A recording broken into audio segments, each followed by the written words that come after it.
This is your Ride Companion video tutorial. When you first start Ride Companion, you'll see this screen. It gives you a brief history of Ride Companion and how it works. To continue, you press the bottom right arrow and it'll go to the next screen. Right here, it'll give you a little more information about Ride Companion and how it works. To continue again, you press the bottom arrow and go to the next page. This is a privacy policy for Ride Companion. Pressing the bottom right arrow acknowledges that you agree to this policy. Going to the next page. To use Ride Companion, you have to grant all the permissions in order for it to work. So to do that, when we come to this screen, we press the next arrow at the very bottom right, and it tells you about the permission it's going to request and why it needs it. So we press that arrow, we grant the permission, press the arrow again to continue, and this will give you like a what's new update for Ride Companion. You press the check mark to continue, and you start Ride Companion. So when you first start Ride Companion, you're going to see a few things here. At the top left is the help screen. So if you have any questions on how to use Ride Companion, you can go there and read about it. Next screen is the settings menu. In the settings menu, it'll show you all the settings available for Ride Companion. If you have Lyft, Uber, and Postmates on your phone, you'll have all three icons under app selection. If you don't see these icons when you start up Ride Companion, make sure you have a strong internet connection and then press Refresh App Modules. At the very top, you see RC settings. If you toggle on the Show Split Screen Toggle button, RC will display a button on top of the other apps that is a shortcut to toggling split screen features on your Android 7.0 device or higher. If you allow voice controls, Ride Companion has the ability to listen for voice commands during certain features. So when voice control is enabled and certain features occur, a pop-up will come up on the screen to indicate it's listening for a command. And you give it the command, and it'll follow through with it. Beneath that, it says trip and expense data, backup, restore, and show. So at the end of your day, you should back up your trip and expense data to the external storage. What this does is if Ride Companion has an update that later breaks the logging features, or if you want to just back it up, so if you uninstall Ride Companion and then reinstall it, you're able to restore it. If you press the show button and you have a file manager on your phone, such as Solid Explorer, it'll show you where your trip data is stored. So underneath app selection, we're going to set up Lyft. So I press on the Lyft icon, and you can see how my Lyft settings are all set up. Okay, so in order to enable Lyft with Ride Companion, I have to make sure that enabled is checked. And if I want to make it my primary app, I just check the primary app. If I want to filter my trips, Ride Companion has this ability as well. So if I want to filter according to passengers' customer rating, meaning if I don't want to accept a trip because of certain values, I can filter them. So if a customer request or a trip request comes in with a customer of 2.5 stars or less, according to my settings, Ride Companion will ignore it. If I want to go less, I just slide my finger along the stars and select the level of acceptance I want. Now when a Lyft request comes in, it also displays the time it's going to take to arrive at the customer's location. So I can set a filter for that as well, and I have mine set to 10 minutes because I don't want to travel more than 10 minutes to go pick up a passenger. Also, if I want to set a surge filter, I can do that too. So if I only want to pick up, or if I only want Ride Companion to accept trips that have a surge value, I can set that as well, all the way up to 5. I leave mine off because I don't want to filter out trips for surge. Some trips come in and they may be longer than 45 minutes. So you may not want to accept those trips if it's towards the end of your night and you don't want Ride Companion to automatically accept them for you. So you can turn that off. I leave mine on. Allow automated trip accepts. So if you want Ride Companion to accept trips automatically without your input, you leave that checked. If you don't want automatic trip accepts and you only want to use a Ride Companion for trip logging, uncheck that box. Accept queued trips. So in Lyft and Uber, they stack trips on top of one another. So when you're on one trip, you might get another request. If they give you the option to accept a trip, like Uber does, you can have Ride Companion automatically accept that trip. But if you're already on a trip and you don't want Ride Companion to accept new trips, then uncheck that. Under advanced settings, so if you want Ride Companion to automatically launch apps, like switch between apps and automatically start them when Ride Companion is activated, make sure this is checked. That's checked by default.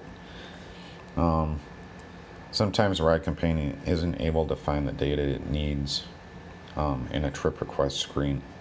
So you might want to uncheck this box where it says ignore requests if missing data. That way you don't miss any trips. Automatic clicks. Do you want Ride Companion to accept trips automatically and automate clicks to toggle the other driver apps on and offline? Force alternate click methods. Some phones have security features that don't allow certain click methods to work from Ride Companion. Force the alternate click method is the preferred method, so I leave that one checked. If it's not working for you, if you find Ride Companion isn't clicking buttons in Uber or Lyft or Postmates, you just uncheck that like that. I leave mine checked. Now, in order for a Ride Companion to work at all with Uber or Lyft, you have to make sure that the services are checked. So, like standard Lyft, Lyft Line, Lyft Shuttle, Lyft Premier, all these subcategories of trip requests come in, and you can filter those out. So if you don't want Ride Companion to accept, say, shuttle trips, just turn that off. Or if you don't want Lyft Line trips, turn that off. And here's the Uber screen. In the Uber screen, you have one additional setting, and that's maximum distance to customer. I have mine set at 10 miles. I don't want to drive more than 10 miles. I'll go pick up a customer, and I don't want to drive more than 10 minutes to pick up a customer. And then you can see you have to select the subcategories for services for trip requests as well on Uber. All the other settings are the same. So now we go to the map screen. On the map screen, you'll see a few things. At the top left corner, you see a reports button. If you press this reports button, you'll see a history of all your trips taken since you've been driving with Ride Companion. If you click on one of the trips in the log, it'll display the trip on a map, allow you to delete the trip, and if you press the bottom right icon, it'll display it on the main map in the Ride Companion screen. Now you're also able to log your expenses. If you want to log expenses, you would press on the plus button. You can add an expense. It logs your location, your expense category, and your expense cost.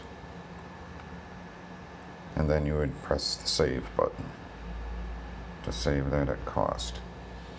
And then it'll tally all those expenses up, give you a total and your expense. Now if you make a mistake, you can go back and you can delete that expense. You just click on it in the report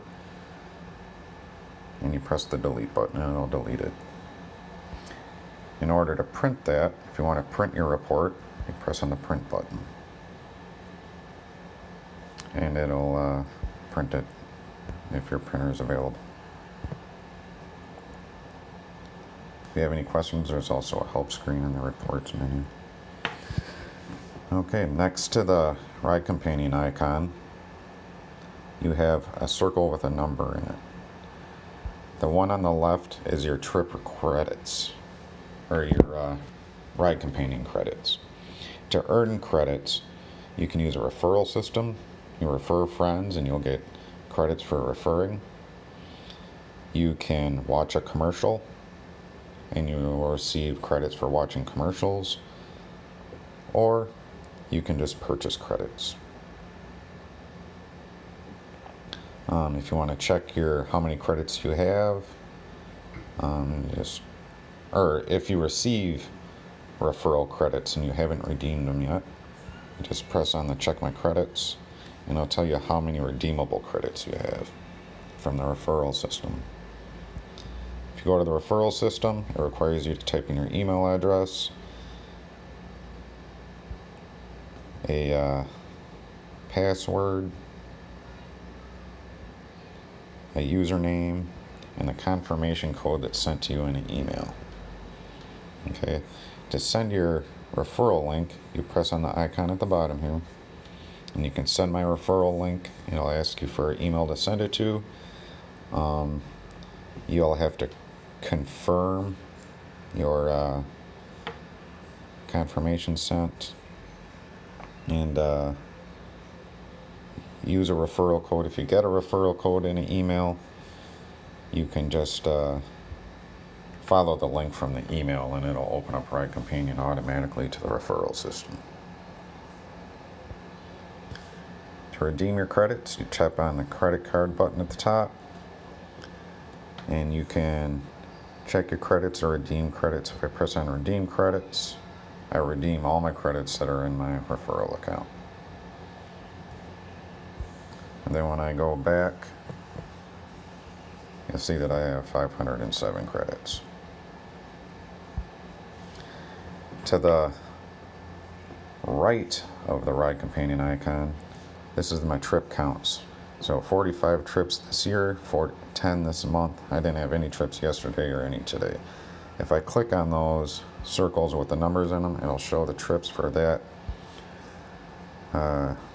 section of time. And if I click on the icon on the map for that trip, it'll give me the trip data. Give me the passenger name, the rating, the distance I traveled, the duration, and the trip value if it's available, and if there's a surge value, and give you the time it was requested, the time you arrived, and the time the trip ended.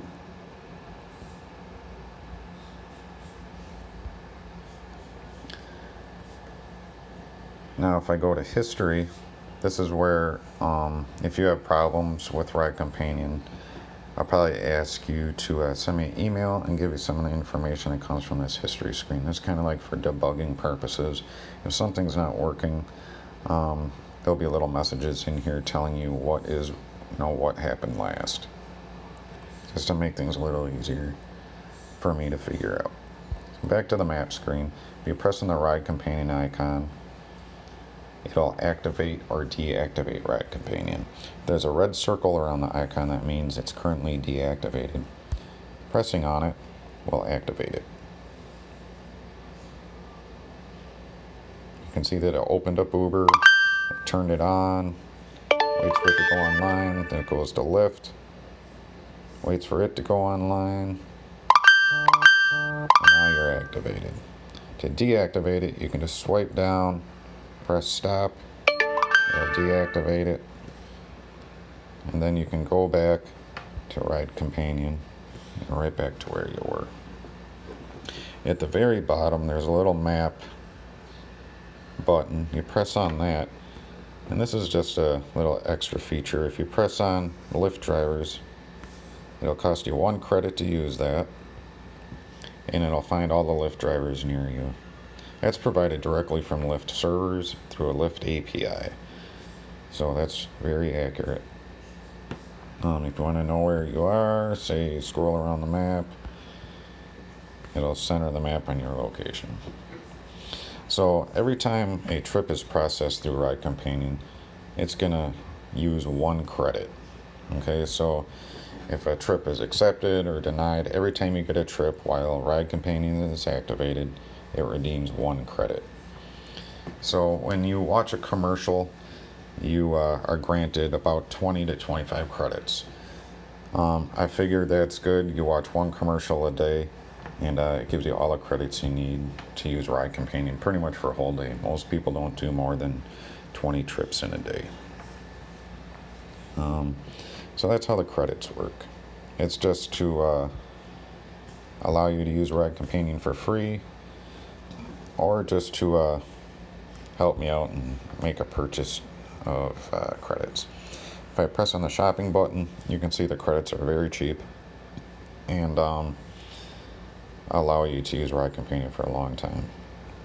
If you use the gold standard, that's the more expensive one, but it grants you unlimited credits, and it should transfer from install to install. So if you uninstall Ride Companion, the gold standard stays with you for life. Pressing on this robot icon in the upper right corner opens up the Ride Companion Builder features. This is for advanced users, so if you want to create new modules for Ride Companion, or fix a module, say if Lyft or Uber stops working with Ride Companion, you can use this.